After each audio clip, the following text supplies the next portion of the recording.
고속철은 중국의 기술 굴기를 말할 때 최근 몇 년간 빠짐없이 등장했고, 몇 년 전 중국 현지에서는 고속철과 간편 결제, 인터넷 쇼핑, 공유 자전거를 묶어 신사대 발명품이라 칭하기도 했습니다. 이처럼 중국의 자부심 중 하나이자 상징으로 자리를 잡은 고속철이 최근 외국의 발목이 잡히면서 중국은 난처한 상황에 처하게 됐습니다.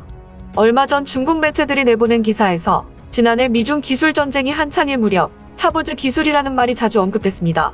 말 그대로 꼼짝 못하게 하는 핵심 기술을 개발해야 한다는 목소리가 중국 내에서 높았던 것입니다. 중국의 일부 매체들은 현재 중국의 고속철과 신분증 등이 핵심 기술의 부족으로 외국의 발목을 잡힐 위험성이 있다고 현실을 지적하고 나섰습니다. 중국의 고속철은 다른 나라에 비해 시작은 늦었지만 속도, 인프라 등 측면에서 고속철 선진국 대열에 합류했습니다. 다른 나라들에 비해 상대적으로 넓은 영토를 가진 중국에서 고속철은 지역 간 신속한 이동을 가능하게 하는 교통수단으로 균형 발전을 촉진시켜 지방 경제의 발전을 견인하는 데 큰 역할을 담당했습니다. 뿐만 아니라 대외적으로는 인도네시아, 태국 등 해외 철도 사업을 따내며 중국의 고속철 굴기를 전 세계에 알렸습니다. 그러나 고속철 철도에 레일에 문제가 생기면 상황은 180도 뒤바뀌게 됩니다.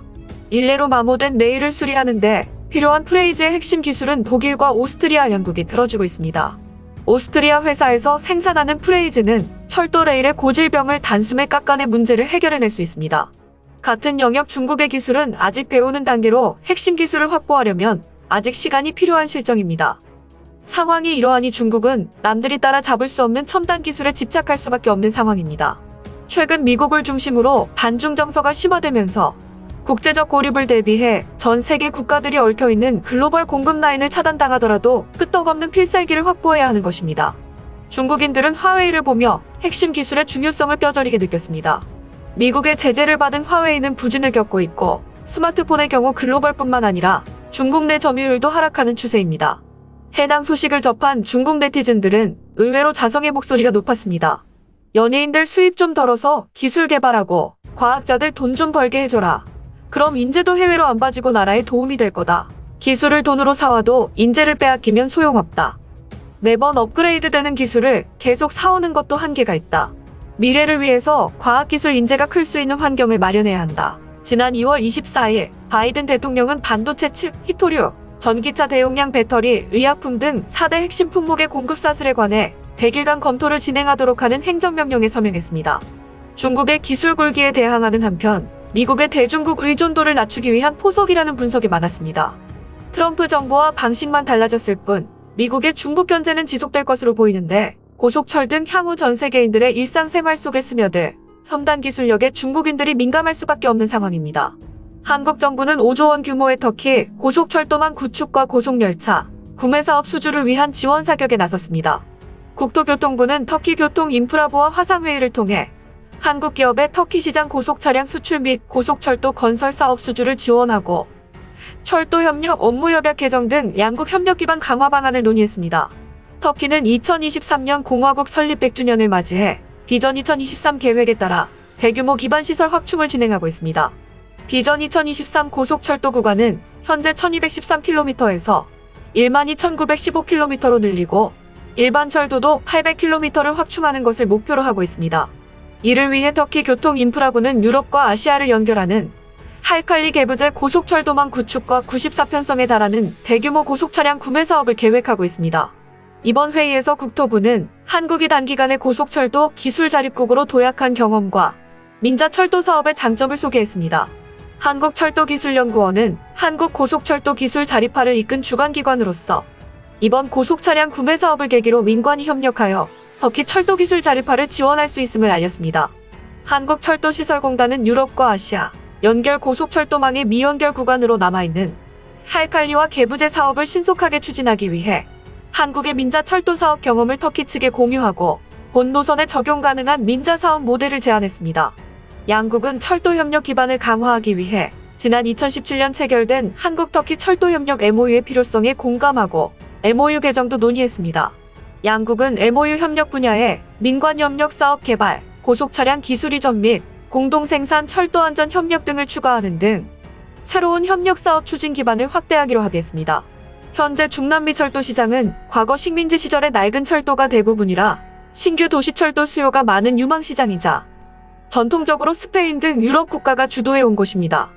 국가철도공단의 중남미 철도시장 진출은 인도네시아, 인도 등 기존 신남방 국가 철도시장을 넘어 새로운 시장 개척이라는 점에서 의미가 있으며 자카르타 경전철 1단계 건설 사업을 성공적으로 완료했고 경전철의 안정적인 운영 관리를 위한 역량 강화 사업을 수주에 성공했습니다. 국가철도공단은 지난 2005년 중국 철도 사업을 시작으로 해외 철도 사업에 진출 지금까지 약 20개국 약 60개 해외 사업을 수행하고 있습니다. 팬데믹 등 변화된 국제 환경을 반영해 새롭게 해외 진출 전략을 검토하고 있는 만큼 앞으로도 국내 민간 기업과의 상생 협력을 통해 해외 철도 시장 진출에 적극 나설 방침입니다. 이미 2010년 KTX 산천을 상용화하며 시속 250km 이상의 고속열차 보유국이 된 한국이 KTX 개발에 나선 건 EMU 방식이 세계 고속열차의 75%를 차지하는 대세로 자리 잡았기 때문입니다. 미국, 중동, 동남아시아 등에서 고속철도 사업이 추진 중인 가운데 EMU 고속열차의 국내 상업운행 경험을 쌓아야 일본의 신칸센, 중국의 CRH를 앞서서 EMU 고속열차를 상용화한 국가와 경쟁할 수 있습니다. KTX-은 우리가 흔히 볼 수 있는 지하철과 같은 동력 분산식을 채택한 고속열차로 가감속 성능이 뛰어난 열차입니다. 100% 국내 기술로 제작돼 곡선 선로가 많고 역간거리가 짧은 우리나라 철도 환경에 효율적인 차량으로 평가를 받았습니다.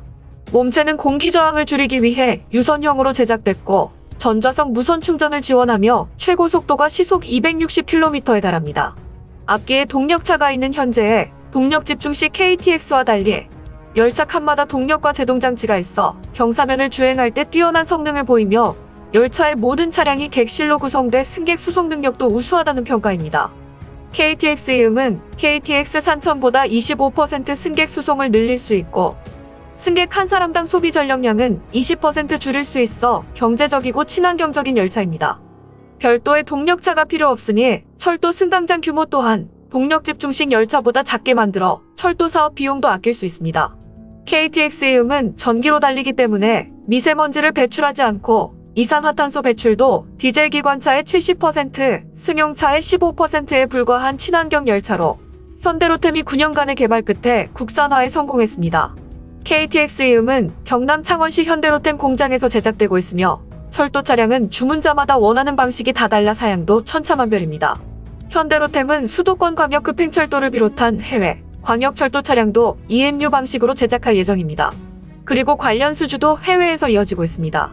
과거 프랑스 알스톰에서 고속열차 기술을 어깨너머로 배웠던 한국이었지만 세계에서 10손가락 안에 드는 EMU 고속열차 독자 기술 보유국이 됐으며 향후 친환경과 경제성을 앞세워 세계 고속철도 시장에 도전할